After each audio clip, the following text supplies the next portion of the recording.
was face to face with an Anthurium regale. 2 of them. They were right there. And I didn't buy them.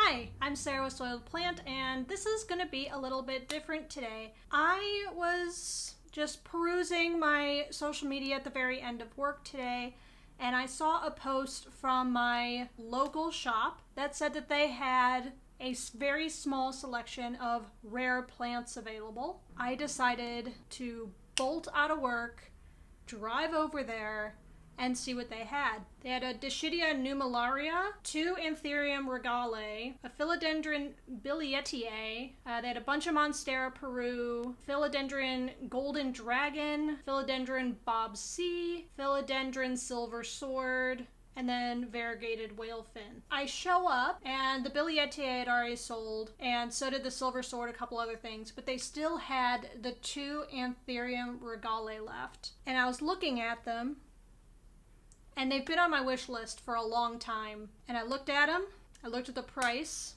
and I sat there and I thought to myself, I have never owned an Anthurium before. I don't know the care instructions for an Anthurium quite yet. I just know in theory, but I've never owned one myself to see like how Anthuriums react to my environment. But mainly what it came down to was the price of the plant was $230.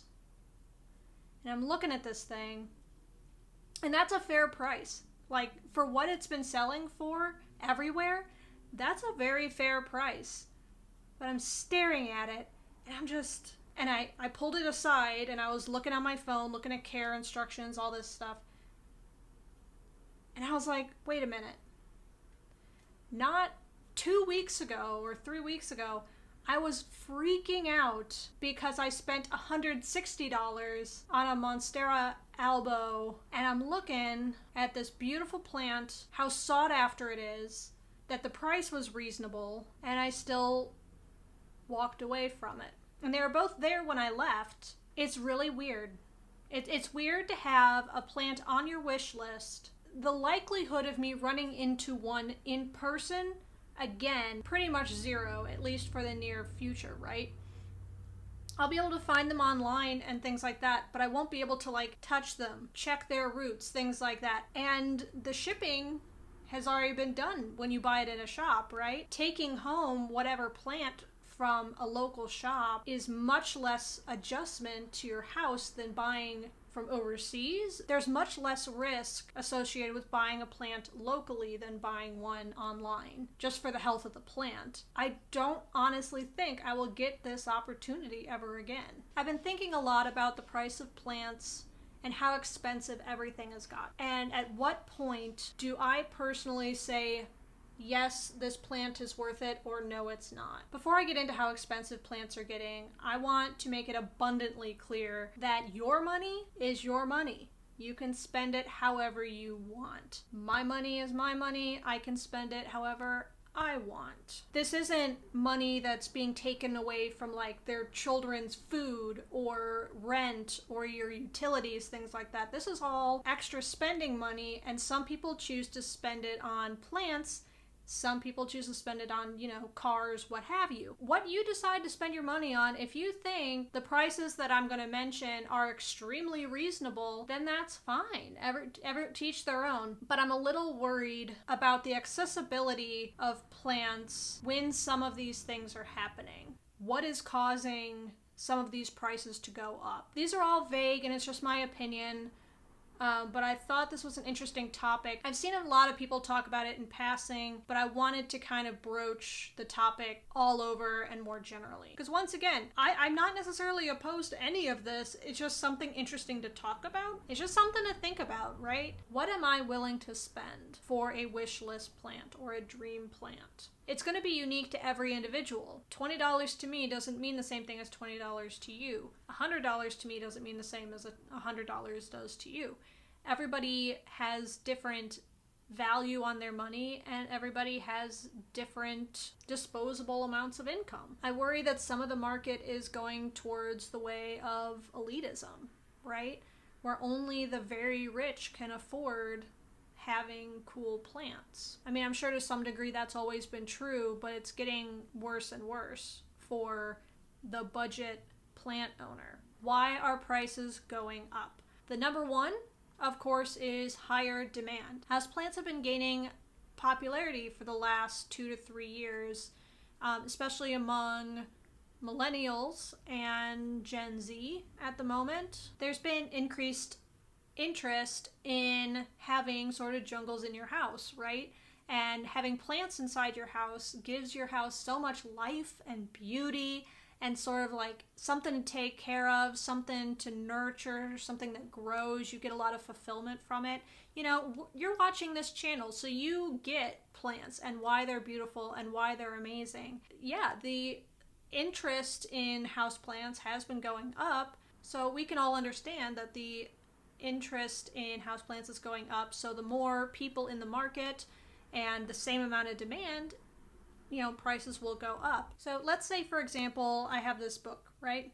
Very good book, I recommend it. Say there's all of a sudden about twice as much demand for this book as there was when it first came out. There's already a really big book industry, and making a book from start to finish takes a set amount of time.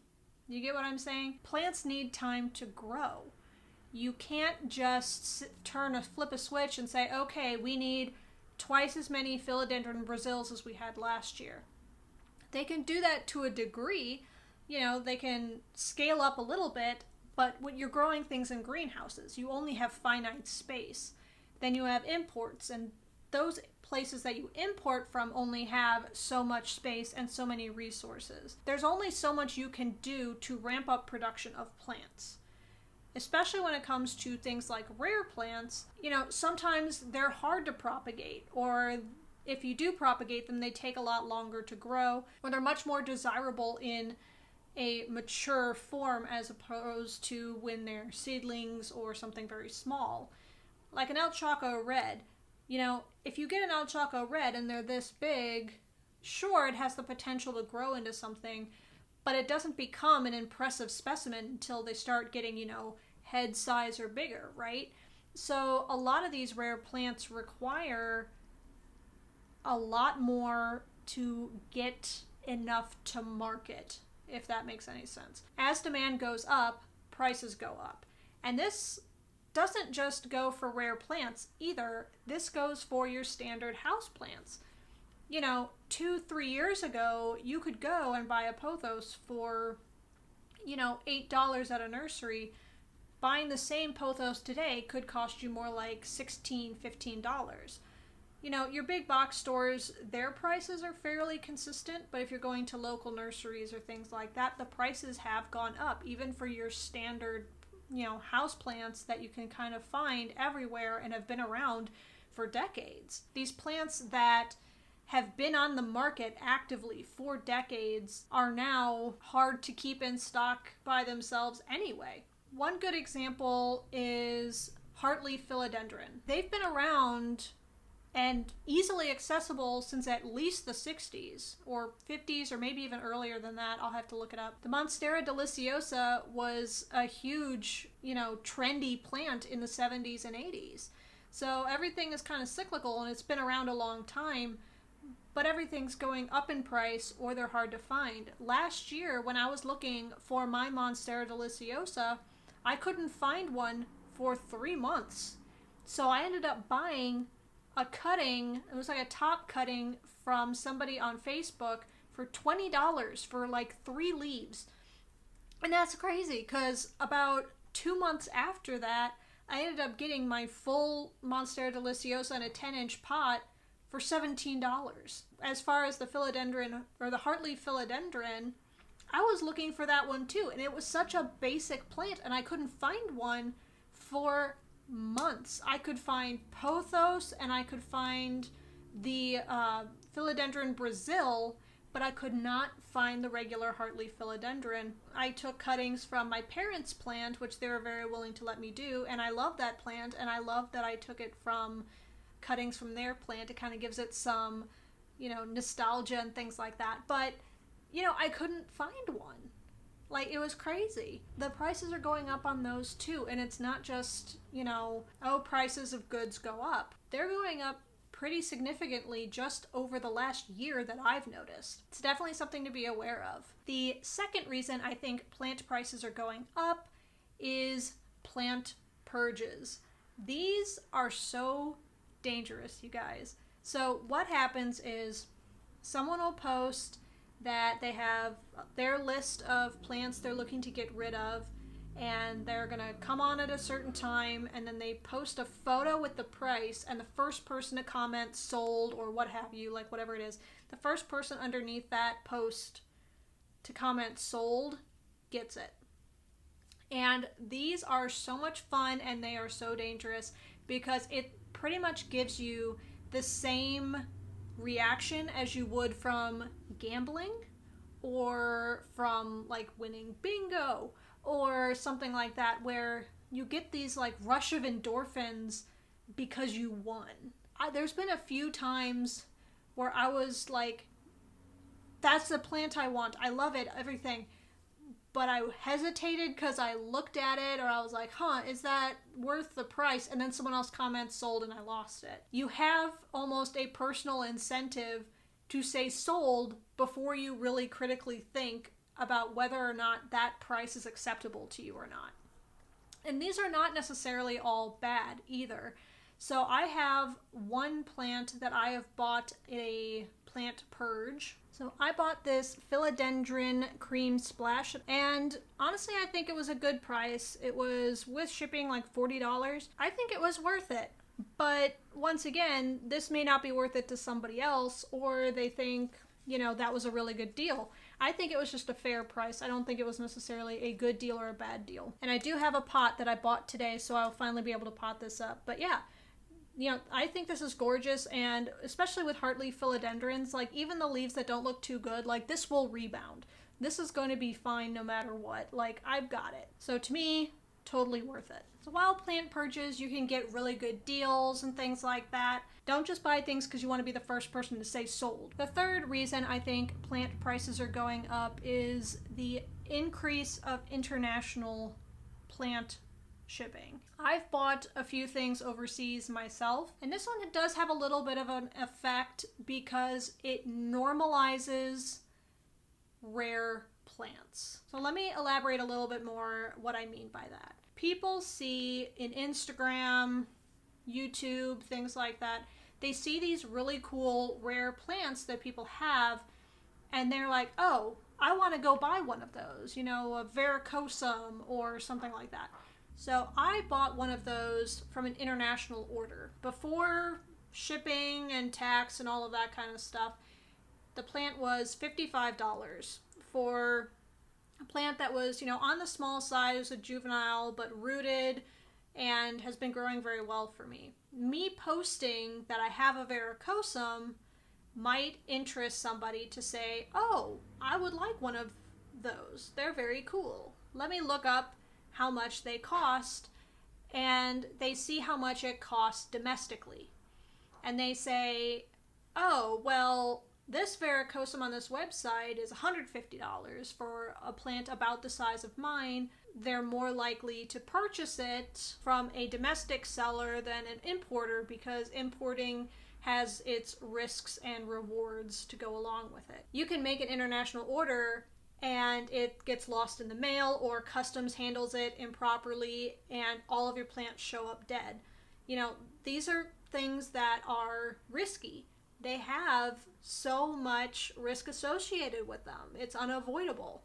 So a lot of people don't want to take that risk, and that's very reasonable. And almost everybody who either comments on my videos or any of my posts that say, oh, I need to make an international order, I always say with a strong word of caution, like, be conscious of when you order, and if you can, order in bulk. If you buy one plant and pay for the phytosanitary certificate and the shipping, that plant automatically is now more expensive than you probably would have bought for it or paid for it locally. Whereas if you buy, 6 plants, something like that, it starts making the cost much more reasonable. But there's a lot of things you have to take into account when ordering internationally. Time of year, with all the COVID stuff going on, for time of year, generally I would personally recommend ordering either in the spring or the fall so that you don't have extreme temperatures at either location. Because obviously when we're in the winter, they're in summer, and if they're in summer, we're in winter. So I recommend, generally speaking, ordering in either the spring or the fall just to increase the likelihood of getting a good shipment.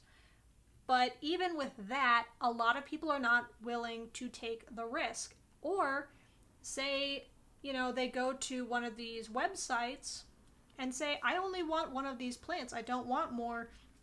The cost isn't going to help me, so I'm just going to buy that one plant domestically. And so with more awareness and more people seeing Philodendron verrucosum or seeing the Florida ghost, things like that, they're more likely to want to buy them, and they're more likely to purchase them domestically.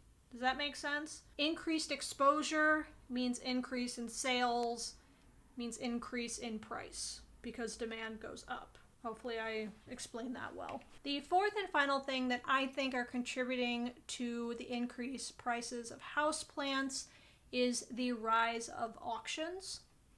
And this is one of those things that I understand both sides as to why they exist. If I'm a seller and I have a very nice or even a mediocre, rare plant, I want to get the most money for it, and I'm also losing out on a plant. So whatever I have, I want to sell it for as much as I can. If you're selling anything, if you're selling a piece of furniture, if you're selling a car or something like that, you want people to spend the most for that plant that you can get them to spend, right? So as a seller, auctions make a ton of sense. You are almost guaranteed to get a certain amount of money. And there's also auctions where there's reserves. So basically, as long as you go over that set amount, you will make at least as much money as you were expecting. On the flip side, as a buyer, you have more time. It's not like a purge where you have to react immediately. You have time to assess whether or not this is a plant you feel like is worth it. You have a number in your head you're willing to spend, and you end up spending it. It actually the whole phenomenon kind of reminds me of buying concert tickets. The price is actually here, but you end up spending this much because of scalpers. It's kind of the same thing, but that whole system is built around the fact that you're willing to spend this much money to go to that concert, even though the list price is down here. It's kind of the same thing. If no one was buying the plants at those premium prices, there wouldn't be as many auctions. They'd just say, okay, here's the price, and then just wait for whomever to come along to say it's worth that price.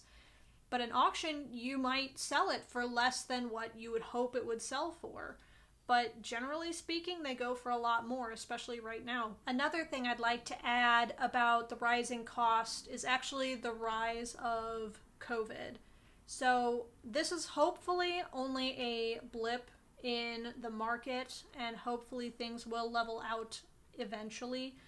But there's two things about COVID that are making prices go up. One, there's a lot of people sitting at home willing to spend more money on plants as a source of interest because we don't have concerts, we don't have as many sporting events. A lot of things are still shut down. A lot of people are scared to leave their homes and things like that.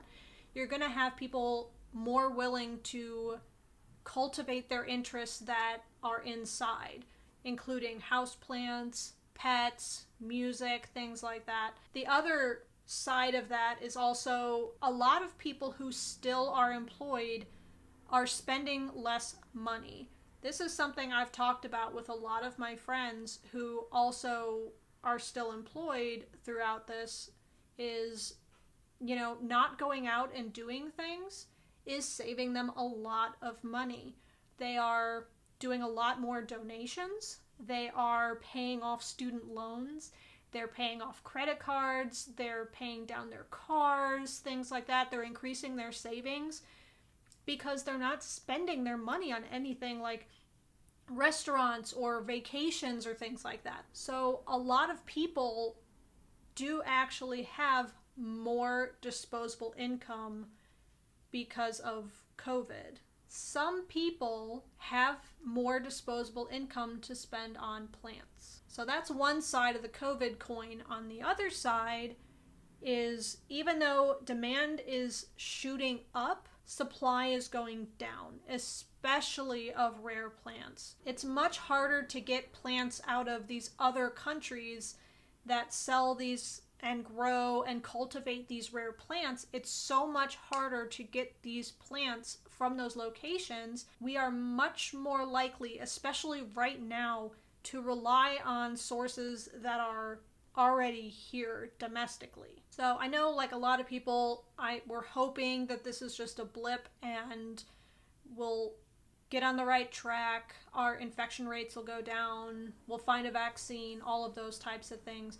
But that is one effect that COVID has on the plant market that maybe a lot of people don't really consider. I do want to say, though, I didn't buy an Anthurium regale today. I want an Anthurium regale, but I had an opportunity to buy one and I said no.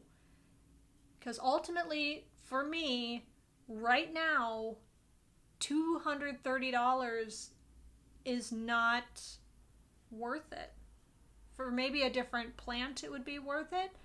Maybe if it was bigger. Maybe if I was more comfortable with anthuriums, that it would have been different. Today, it wasn't worth it for me. I think that's okay, and I feel good about it, honestly. And it just brings home all these things I've been thinking about the plant market being so expensive right now, especially because some of the more common and uncommon plants that I've wanted, since I started collecting, I've already got most of those. Because they're easier to get a hold of and lower price points, eventually my interest naturally goes to rarer and rarer plants. That's a fun word to say. Rarer.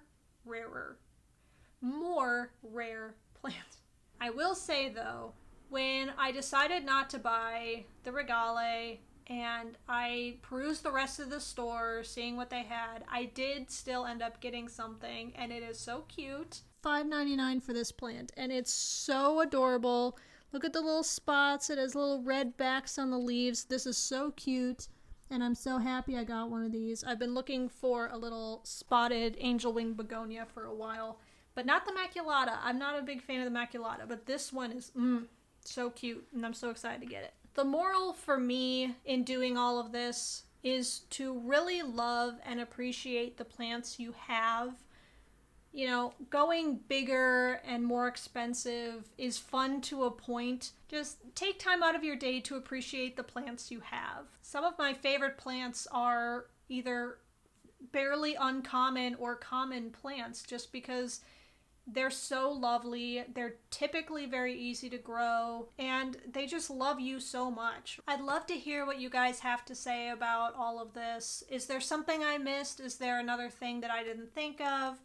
Are you in the camp of going on the less expensive side? Do you like the really expensive rare plants? Are you somewhere in between? Like I said at the top of this, it's your money. You can do what you want with it, As long as you're feeding your family and paying your bills, everything else you can spend it on whatever you want. We get a visit from Ash right at the very end. Hi, honey. Thank you so much for watching. Don't forget to like, subscribe, write a comment down below. Let me know what you think, and I'll catch you next time. Bye.